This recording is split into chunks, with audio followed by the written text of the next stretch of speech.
Hi, the question was asked is, to what degree do Jews believe in divine providence? Meaning, how much control does God exert over the world, over our actions, over things that happen?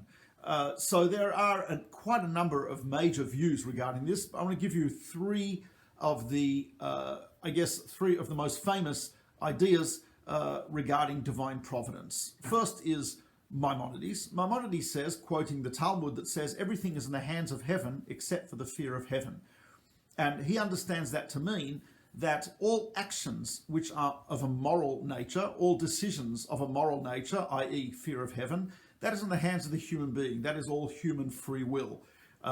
So whether I commit a crime or not, who I marry or don't marry, all of these things are part of the moral sphere. They come under what we call fear of heaven, and hence they are not in the hands of God. God removes his control from those areas and allows the human being to make decisions and suffer or benefit from the consequences of their decisions.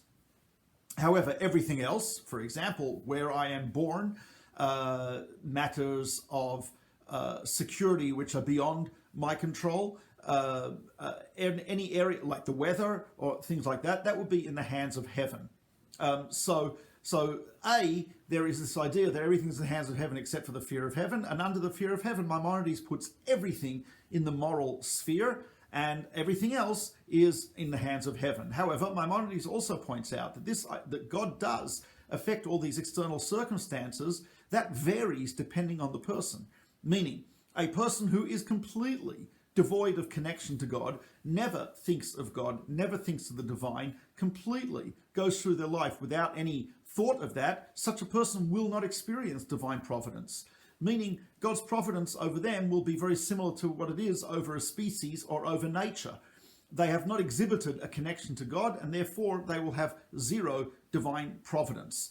Someone who is always focused on God, someone who is thinking of God, someone for whom God is in their consciousness, such a person will experience maximum divine providence, not to contradict their free will, but in every area of life will experience divine providence. So according to Maimonides and many other of the medieval scholars, there is a variable divine providence, which really depends on the degree to which the person is focused on God, so is God focused on the person. And of course, in the area of free will, there is no divine intervention. God leaves it to the human free will. There is a second view, which is the view of many other of the Rishonim, medieval scholars, which is that they agree that God does not involve himself in human free will, but they do say that God's divine providence is not variable, but there's always divine providence over aspects of people's lives. Even if that person is not necessarily connected or thinking of God, nevertheless, there is divine providence as much as it affects the human being. They would agree, for example, that a herd of cattle, there's no specific divine providence over specific cattle, whether this one will get slaughtered or run off a cliff or get eaten by a lion, etc., etc. These are matters which God has left to the laws of nature, physics, biology, etc., etc., and they have no divine providence. Whether the particular fly is eaten by a particular frog, whether the leaf falls off the tree, these are not matters of divine providence unless those species are interacting with a human being. So the apple falling off the tree onto the head of Sir Isaac Newton, if that legend is true, and it hits him and he says, "Oh, gravity." So that obviously would be divine providence according to these scholars, because there's an interaction between the species, i.e. the tree and the apple, which normally would have no divine providence and just merely a result of the laws of physics and biology. But in this case, there would be divine providence in prompting Newton to think of this concept of gravity. That would be a second view. The third view came much later in history, and that's the view of the Hasidic view started by the Baal Shem Tov, who maintains that absolutely everything is divine providence. He still believes that there is human free will, but even the actions of animals, even what happens in the natural world, plants, animals, insects, etc., he says that is all under God's control, and that is all something which God is continuously focusing on and exerting his divine providence over.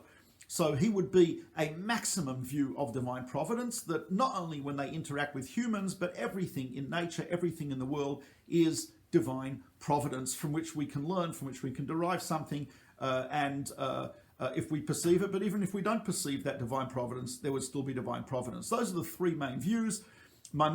Everyone agrees in these views that humans have free will. God does not intervene in our free will, unless there are specific circumstances. Some would say to protect the righteous and to protect the innocent, God will intervene. Although there are those who say that even in such a situation, and perhaps we'll discuss this in a future vlog, in which he will not intervene, but free will is allowed. According to Maimonides, everything else is under divine providence, but the degree of divine providence for animals, for plants, and for people who have no connection to God is 0.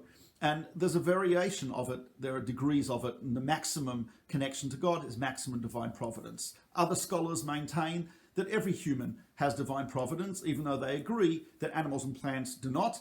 And then you've got the Hasidic view, which is that everything is completely under the control of God's divine providence, with the exception of human free will. So that's a little bit of a survey of some of the major views regarding divine providence, although there is a lot more to be said about this, and perhaps we'll discuss it in the future. Thanks for watching, and if anyone has comments, questions, there is a comment box below this